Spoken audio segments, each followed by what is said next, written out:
الخير عليكم متابعيني، معاكم سيدة الأعشاب. سكر النبات هو سكر طبيعي مشتق من قصب السكر، حلاوته معتدلة وشكله بلوري أو كريستالي صلب، يحتوي على بروتين وكربوهيدرات وسكر وكالسيوم وحديد.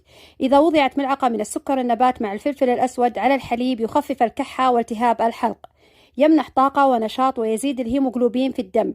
إذا نقع بماء وقطر بالأنف أوقف الرعاف، وإذا خلط مع اللوز والشومر يعالج مشاكل النظر، وإذا قطر بماءه للعين قوى النظر وعالجه، وإذا قطع فجل أحمر ووضع عليه سكر نبات وترك طوال الليل بمكان بارد وشرب ماءه الصباح عالج بحة الصوت وخشونته والتهاب الحنجرة. إذا مضغ عالج رائحة الفم، ويساعد على الهضم وإزالة الغازات، وهو بديل للسكر الرجيم، يلين البطن والإمساك.